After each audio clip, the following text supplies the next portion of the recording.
मैं बस यही कहूंगी सर कि मेरा बेटा ऐसा नहीं है, वो कभी ऐसे काम नहीं कर सकता। वो बहुत छोटा है, बहुत अपने तीन बहनों की जिम्मेदारी उठाता है। जब से उसके पापा न रह गए, जब से वो कपड़ा मार्केट में काम करता था, रात में आता था तो खाना खाता था, फिर न्यूज़पेपर डालने जाता था, फिर सुबह कपड़ा मार्केट जाता था। तो एक हमारे पड़ोसी भैया सब रहते करते थे, तो उन्होंने बताया कि यहाँ पे काम कर लो, गोविंद भैया के यहाँ का नाम नहीं उनका लिए, पर बोलते कि यहाँ पे काम कर लो तो तुमको अच्छा रहेगा। तो वो यहाँ से जाके वहाँ काम करने का एक दिन गया तो बोलते मम्मी अच्छा मैं काम कर लूंगा।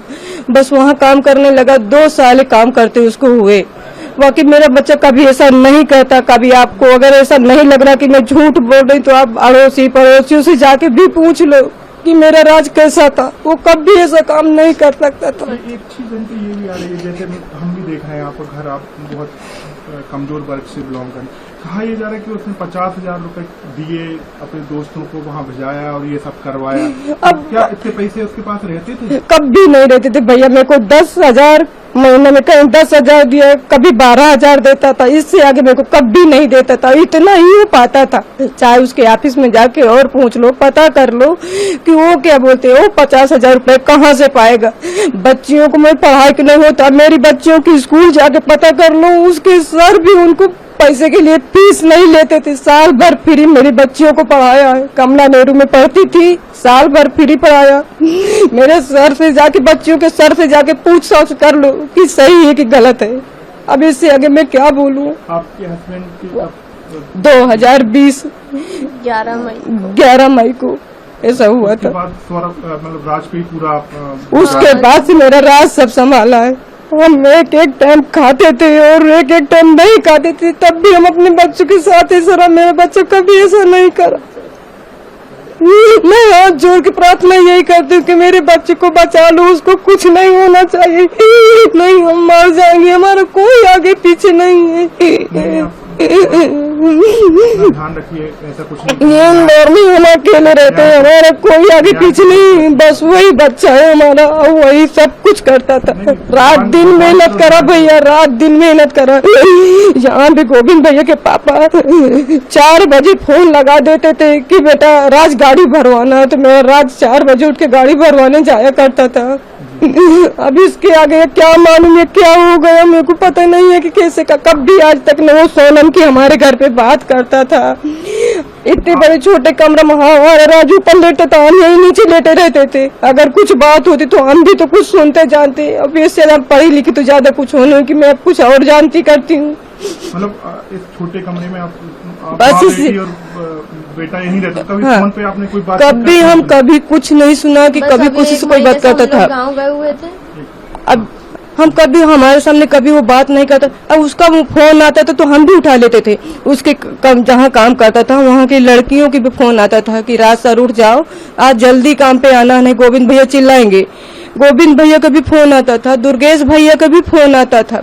जो भी वहाँ काम करते थे सबका फोन आता था। अब भगवान जाने हम क्या बोले।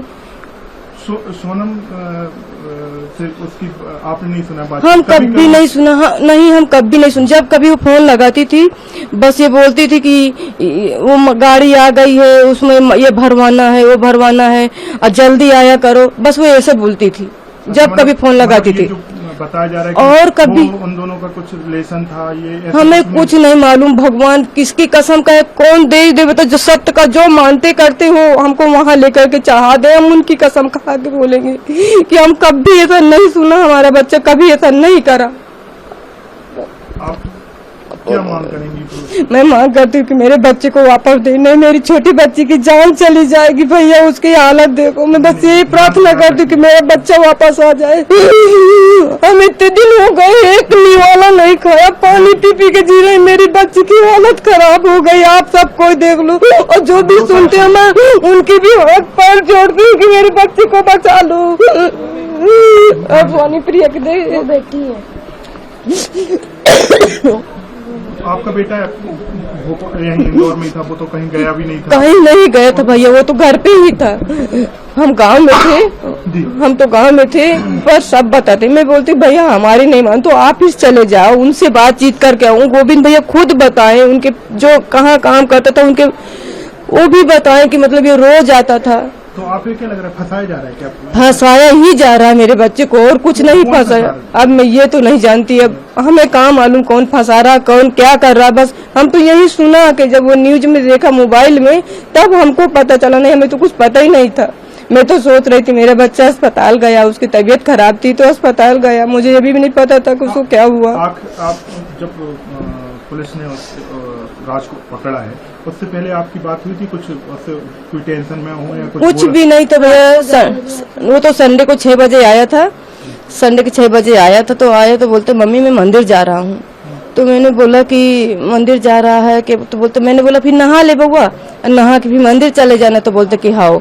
सुहानी को बोलता सुहानी मेरे कपड़े निकाल दे, तो बेटी कपड़े निकालने लगी उसके, और नहाने चले गया। नहा के आया तो मैंने बोला बेटा आम रस बनाया है, मैं पूरी बना देती हूँ, खा ले फिर जाना। तो बोलता मम्मी मेरे को बुखार है, सर्दी है, मैं कुछ खाऊंगा नहीं। मैंने बोला ठीक है। फिर वो चला गया, मेरा जी नहीं लग रहा था, तो मैंने बोला 7 बजे में फोन लगाया, मैंने बउआ कहाँ, मंदिर पहुंच गए हो? तो बोलता कि मैंने बोला अकेले गया कि और कोई साथ में गया है? तो बोलता नहीं मम्मी मैं अकेले नहीं गया, विनय भैया है, उसका बिक्की का भाई राज, तो विनय भैया है। तो मैंने बोला ठीक है, अगर ये साथ में रहते तो मेरे को टेंशन नहीं होती थी। फिर 11 बजे, तो मैं 11 बजे फिर से फोन लगाया, मैंने बउआ कहाँ पे हो? तो बोलते कि घर पे है मम्मी, मंदिर नहीं गए, देर हो गई थी तो इसलिए हम नहीं गए, बिक्की के घर पे है। बस भैया इतनी मेरी बात उससे हुई, इसके अलावा कुछ बात नहीं हुई। ये संडे के दिन संडे के दिन की बात है, संडे के दिन की। हाँ बस सुबह से मेरा राज घर नहीं आया। और आप थाने भी गई थी आप? हाँ गई थी, बहुत प्रार्थना उनसे किया, बहुत दुआ करा, एक झलक दिखला दो। बोलते नहीं मैंने भैया मैं दूर से देख लूंगी, मैं आपके पैर पड़ती, मेरे को दे एक झलक दिखला दो, लेकिन नहीं दिखाया उनने, वापस कर दिया। मेघालय लेके गए हैं तो आपने कुछ सोचा है वहाँ पर जाओगे? हम नहीं जा सकते, हम कैसे जा पाएंगे, हमको कौन लेके जाएगा? हमारा कोई तो है नहीं इधर कि हमको कोई लेके जाए। कोर्ट में कैसे आप लड़ाई लड़ेंगे, कुछ सोचा है कि उसको न्याय कैसे दिलाएंगे? अब तो ये भगवान जाने, हम तो कुछ नहीं सोचे ना हमको कुछ आए। अब हमारे भगवान है जो भी करेंगे, हमारे पास पैसे भी नहीं है, वो चले गए तो हमको तो ये है कि हम किराया कैसे भरेंगे? ये किराए का घर है? ये किराए से रहते हैं। हाँ बच्चों की फीस वगैरह? बच्चों की फीस वही करता थी, इसीलिए गांव नहीं गए भैया, नहीं मैं कभी कुछ होता ही नहीं, गांव चले जाते ना हम सब। उसकी भी तैयारी थी, बोलते हम गांव, मैंने बोला चले आप 10 दिन में आ जाएंगे। फिर हमारे मम्मी की सास की हमारी तबीयत खराब थी, तो बोलते कि कुछ दिन रुकना पड़ेगा। तो राज बोल हम गए थे यहाँ से 25 अप्रैल को 25 अप्रैल को गए थे। फिर वहाँ पे हमें भतीजे की शादी थी 30 मई की, 30 अप्रैल की शादी थी। तो हमने, हमारा भतीजा यहीं आ गया था, तो बोलता है कि बुआ तुम चलो, राज को रहने दो, राज जब पास में शादी आ जाएगी जब आ जाएगा। तो मैंने बोला राज चल, तो बोलता कि मम्मी अभी नहीं जाऊंगा, अगर मैं चले जाऊंगा तो महीना बेकार हो जाएगा, फिर किराया कहाँ से आएगा, फिर इनका एडमिशन भी करवाना पड़ेगा, इसलिए तुम चले जाओ और मामा से बोल देना। मामा को तो सब समझ कि हमारे कोई नहीं करने धरने वाला, तो मैं नहीं जा रहा। तो मैंने बोला हाँ ठीक है। फिर बोलते मम्मी चलूं क्या? तो मैंने बबू मत जा, अगर तू भी सही बात चले जाएगा तो कौन करेगा, फिर किराया कहाँ से भरेंगे? फिर सुहानी प्रिया के एडमिशन कॉलेज को तो देखेंगे जैसा भी होगा, पर उसका 12 तो करवाना ही पड़ेगा। तो बोलता हाँ सही, इसलिए भैया वो नहीं गए, नहीं वो भी चले जाता तो कहे काज ऐसा होता।